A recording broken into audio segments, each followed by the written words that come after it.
نوارس مهاجرة.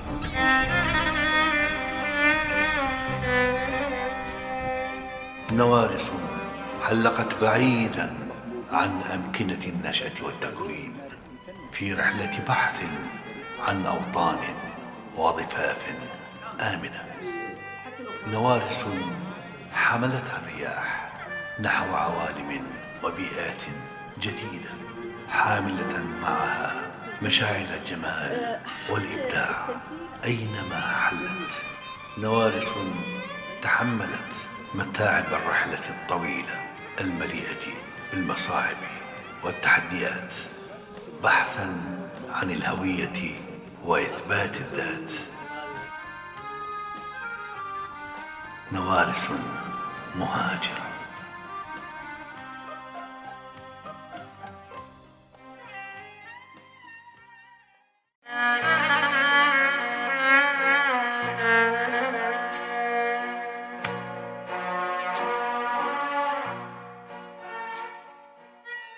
من علم الطير ما للمرء من وطن إلا الذي فيه سواد العين يكتحل.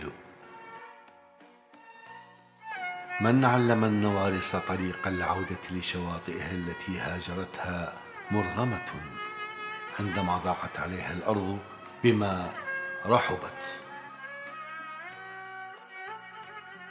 قد لا يكون طريق العودة إلى أرضك التي تحب وشواطئك التي رفرفت عليها جناحاك يوما هو ذات الطريق الذي وضعت فيه قدميك وأنت تغادرها أول مرة، خلافا لقانون الطبيعة في الانتماء، وقلبك لم يمتلئ من حبها بعد.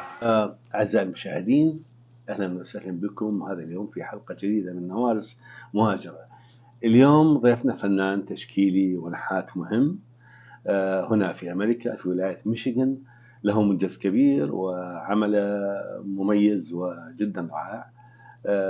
كنت حريص على أنه ألتقي به بأقرب وقت حتى تعرفون أنه في عراقيين كثيرين عندهم مواهب رائعة جدا ويستحقون الانتباه والإشادة. شكرا لكم. Welcome my friend Reni. Thank you for having me. Okay, you're welcome. So we have like a regular question we use to ask our guests. Mm-hmm. So the main thing is talking about for being away from home and mm-hmm. what you did, what your achievements. Mm-hmm. Yeah, briefly, the son of clay. That's what I call you. Okay. So welcome to my program, Migrating Gulls. What does that name mean to you? To me, it could also mean our people maybe migrating from our motherland to America and to other countries in the world. But they one day must be there. Of course. Must go back. We have to return one day, hopefully. Yeah. Hopefully. Yes. Okay. You are the descendant of Mesopotamian civilization. Why all the old statues and sculpture glorify the king? What do you think? Why did they glorify the kings? Well, up to this date, a lot of the kings and queens and leaders of the world always glorify their names by mostly doing sculptures and paintings of themselves. I think it was just to obviously it's to glorify their names and also to preserve their name for centuries and centuries to come. And the best way to do it, honestly, is through art. So an artist, portraying them in their position and their power, and throughout the ages it's been done like that. Since our ancestors has been done like that, and up till this date, the kings and queens and the leaders of the world, you see their paintings and sculptures all over the place. We still do the same thing. We still do it, yes. Thousands of years, yes. Of course, we still do it. I called one of my friends. He's like archaeologist. Mm-hmm. I asked him, "Do you have any name for the people who build, the statues and all these great arts in Mesopotamia?" He never mentioned anything. He said they never write names on their work. So he has no answer for that, and he knows everything about civilization. Mm-hmm. So I'm really shocked. You will not find a lot of the artists' names. Even we're talking about only the Greek people. They did that. Greek and I think Persian, and they write their names on their work. So this is A lot of the names, even if we go back 500 years ago during the Renaissance, a lot of the artists did not write their names. Usually, I think it started maybe around Renaissance era when artists started, writing their names on the paintings and sculptures. Before that, it was really not done too much. I think at all. So yeah. This is bad. Yeah. Sorry for those people. I mean, because back in the days, the artists were considered as any it was like a carpentry, like a carpenter would be, like any other craftsman. It wasn't considered as artists were not glorified the way they were after the Renaissance. The Renaissance really made the artists, who they are, and it gave them position, and So mostly it started after the Renaissance. Everything before that, artists were mostly unknown. All the artwork you see in the museums right now from our culture, from other cultures, you barely see any names written on those. Yeah. Even in Egyptian civilization. Nothing. Yeah. No. نورس أبصر النور والتمس الطريق بعيدا عن عشه، وحين اشتد عوده وتعلم أبجديات الحياة عاد إلى تلك الجذور والأرض دون أن تطأ قدمه طريق العودة التي مشاها يوم هاجر منها. عاد إليها تهزه نار شوق لا يعرفها إلا الذي يكابدها ويعانيها. Okay, so you said I was born to recreate my ancestors' art despite its destruction by ISIS. Tell me about that. What I meant by that was I was born to preserve my culture. I believe that's what I said on my biography. I feel, I am a descendant of my ancestors. Yeah. And to have people like this destroy our culture, our beautiful culture and rich history, what I meant by rebuilding was through my, obviously we all need to rebuild. It's not just work for myself, but I feel like in my part, I was sent here by rebuilding meant, maybe recreating a lot of the artifacts, replicas, to show the world. A lot of people haven't seen these paintings and sculptures in real life. So by me recreating this work and representing that culture in my paintings and in my sculptures, I feel like I'm preserving that culture through my work. And this is what I meant by rebuilding, because as long as I exist, and as long as I exist and mention my culture, my goal is always to preserve my culture and to show the world what we come from and show our world our beautiful culture and history. That's great. Yeah. How proud you are for being from Mesopotamia, and the cradle of civilization, and how does that affect your work? I'm very proud. Actually, when people mention where I'm from, that's the first thing I say. I am from Mesopotamia. I am from Iraq, and I am Assyrian. My culture means a lot to me, and even through my work, when I am working, and I remember my ancestors and how great of an artist they were, the artists that created all these pieces that we see nowadays. I feel like I am a descendant of them, and I am a continuous of their of that mission. So it does affect my work a lot, and especially when I know that I am from there. I was born in that land. That means a lot to me, and if it does, it has a big effect on my work also. Great. Yeah. I don't know why we don't see a big work like what they did a long time ago, thousands of years. I mean, nowadays you can see a big work of this size and this ideas and this, unbelievable. I mean, things were done, until this day, scientists are shocked. And if you see these things in person, if you go and see the artwork in person in the museums, and you see how precise they were with their carvings and how intricate those pieces are, it's just mind-blowing. Like I couldn't believe it when I saw the first time when I went to the Oriental Institute in Chicago, and I saw what I believe is the biggest lamaso, the wing bowl, Thul Majannah. I saw it in Oriental Institute, and when I got close to the piece, it was so giant, it was so huge, and to be carved on one piece of stone like that, with that precision, like I just couldn't believe it. And until this day, scientists are mind blown by how precise these people were and how they did it. Nobody knows till this day. Was great, man. Yeah. Great things. Yeah. عاد بفعل إصالة الجين الذي يدور مع دوران دمه.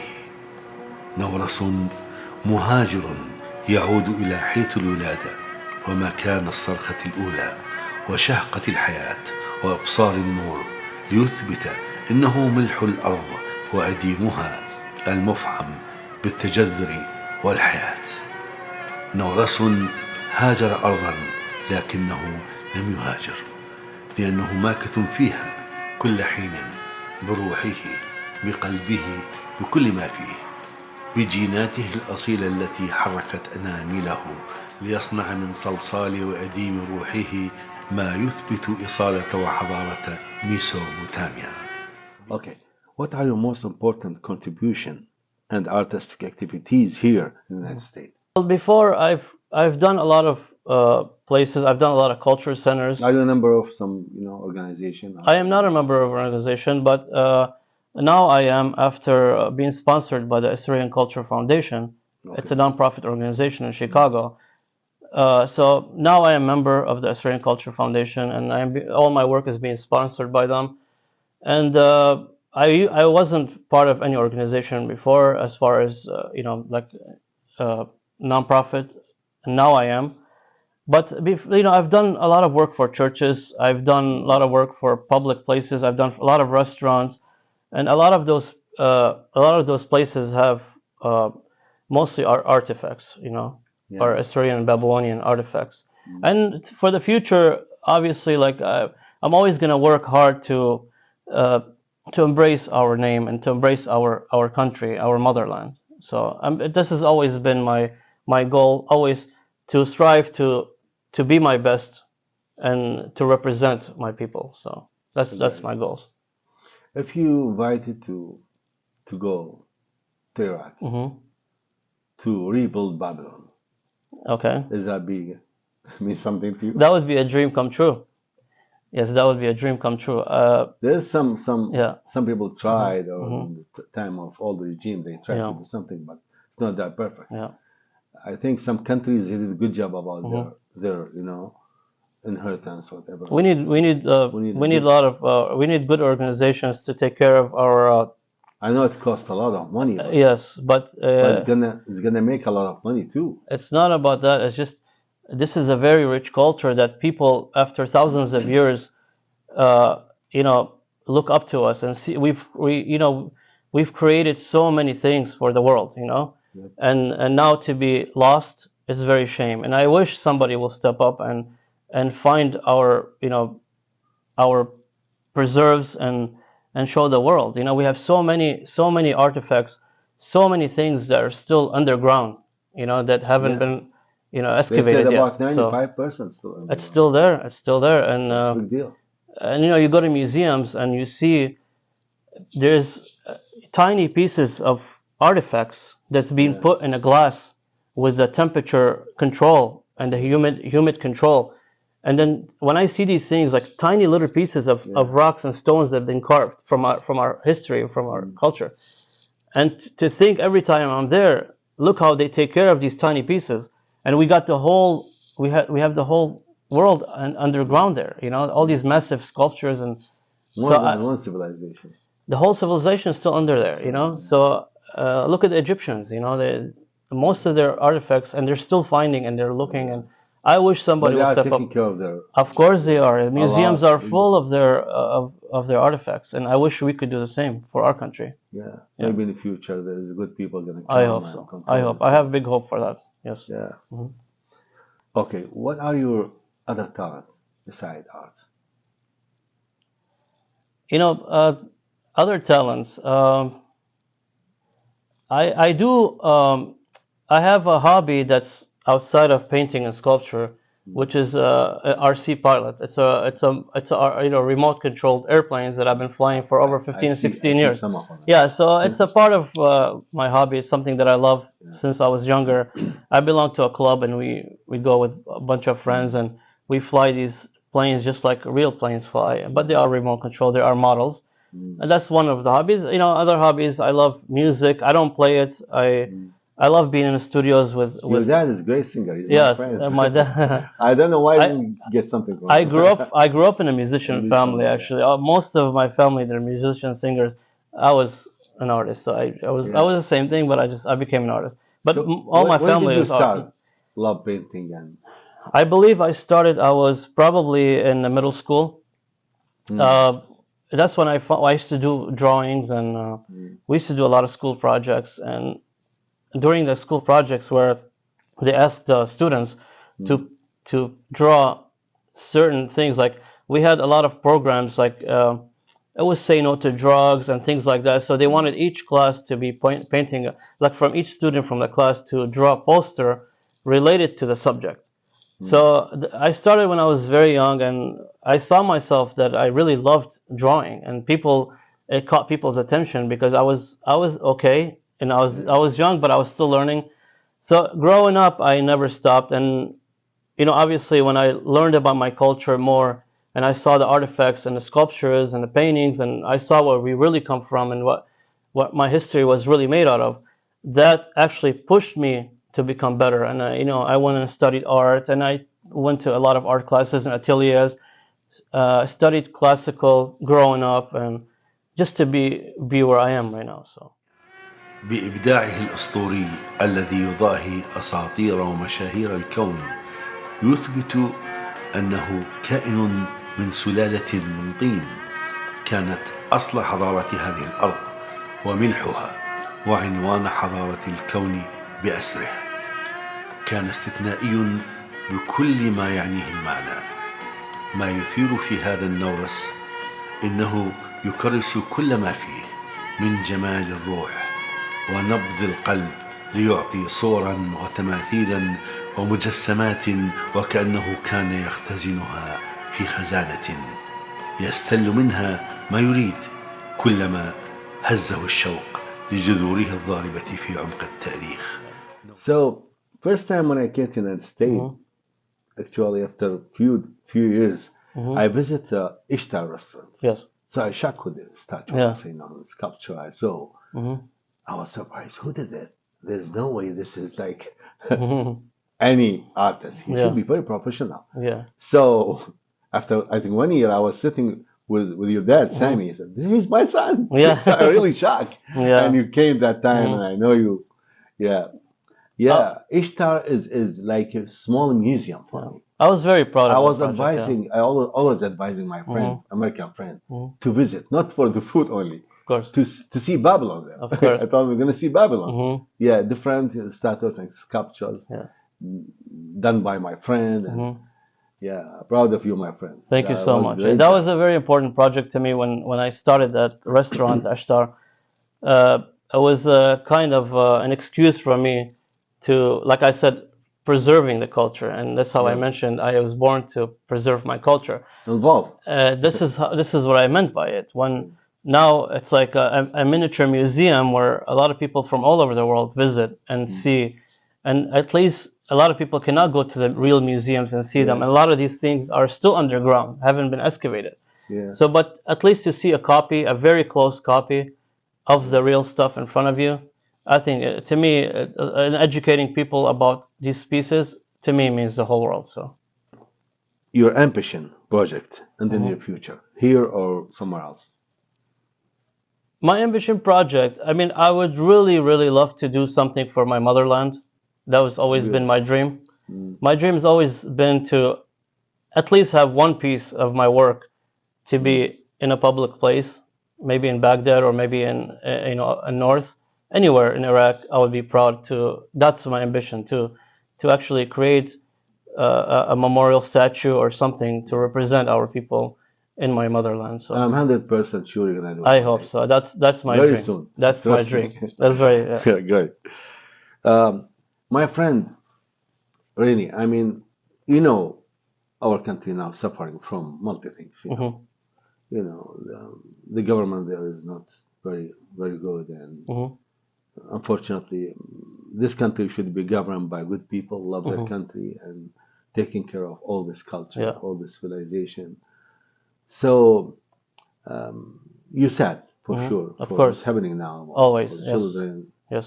So for the art people working in art, so what's your message to those people under this? My message to them, I actually have friends from motherland that message me all the time on Facebook, and they look up to my work and ask me for advice, and I'm always there for them. And one advice that I always tell everybody there that live in the motherland, that don't forget you are a descendant of a great people. And yes, there will be bad people leading you. There will be maybe, hopefully, one day a good people will lead you. But always keep your heads up high. Iraqi artists have always, to me, been one of the best. You know, I've always known that we have great through artists, history, yeah. great artists with, despite all the suffering and lack of materials that we have back home.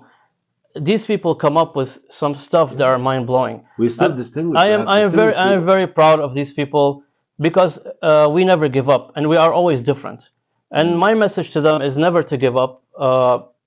I didn't give up. I grew up in this country away from my motherland, but I had high hopes for my motherland.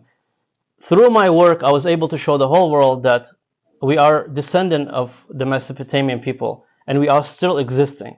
But my message to them is they are in that motherland and they could show the whole world what they're made of, no matter what hardship they're suffering and who's leading them, bad or good. I think they should always focus on what they love best as far as their artistic skills, improve, see what's out there in the world, study other artists, other masters from the Renaissance, from the Western artists, get their skills and then incorporate it into your work and just show the whole world where we come from. It doesn't matter what we're going through, That's my message to them.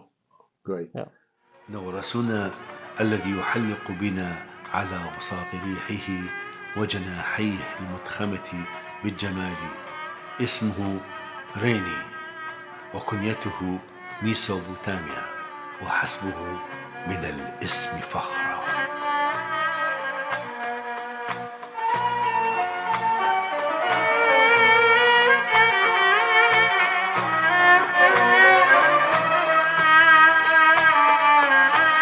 Great. Yeah.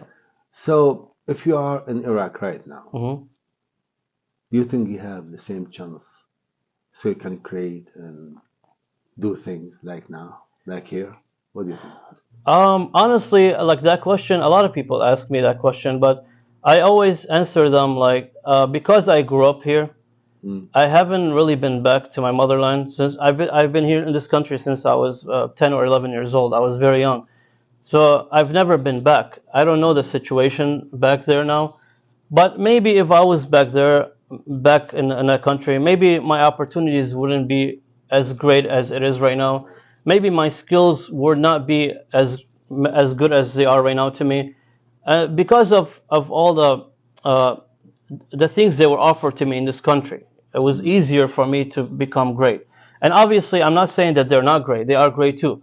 But because of the lack of materials and the lack of information that our country has Besides in their schools, the water, everything. So there's a lot of things that an artist need to be focused.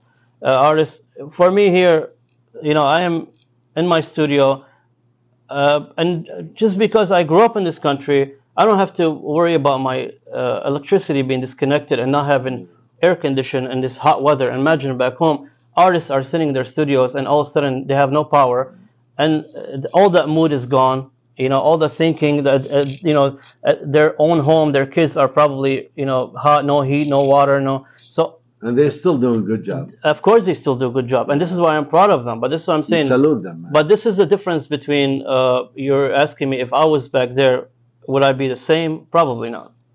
Probably not. Yeah. It's unfortunate, but I have high hopes for them. I am always here for them. People that are listening to me and people that know me through Facebook, Instagram. I tell them any information you like, contact me. A lot of them contact me. I give them a lot of information on how to get certain materials and what materials to use and what kinds of things to use to achieve great things. So a small part of me doing things like that for them makes me feel good from inside that I could help. So, Look, in spite of everything, all kind of suffering, lack of electricity, water, you know, the terrorism they suffer from, Yes. you know, the religious, you know, division, whatever. Right. They still, we have, I mean, year after year, there's Amazing artists. amazing artists. Amazing. I follow them. I see them. I see them. You know, obviously the social media made the world very small now. Yeah. So we see people sitting in their backyards in Baghdad painting and drawing and sculpting. I see them through my phone. So I follow a lot of people, and I see, and I'm very proud of them to see that despite all that problems they have, and this shows the world that art, it's from in you, it's in your blood. Yeah. It doesn't matter what you're going through, you're still going to do it. Even if you don't have all the materials necessary to create better things, but because it's in your blood, it doesn't matter. You will do it no matter what. So I'm happy. I'm very happy to have you today, my friend Reni. And Thank you. We passed through your history, through your experience, art experience here. And we all proud of you. Hopefully one day you're going to go to Babylon and rebuild what you're supposed to do there. Yes. I mean, that would be a dream come true. yeah. Yes. Thank you very much for this opportunity, and I wish you all good, my friend. Thank you very much. Thank you. Thank you. Thank you so much. Appreciate it.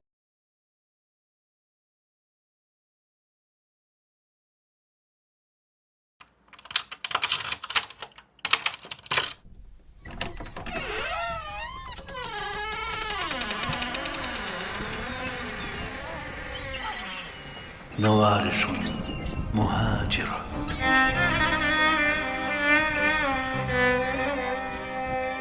نوارس حلقت بعيدا عن أمكنة النشأة والتكوين في رحلة بحث عن أوطان وضفاف آمنة. نوارس حملتها الرياح نحو عوالم وبيئات جديدة، حاملة معها مشاعل الجمال والإبداع أينما حلت. نوارس تحملت متاعب الرحلة الطويلة المليئة بالمصاعب والتحديات، بحثا عن الهوية وإثبات الذات. نوارس مهاجرة.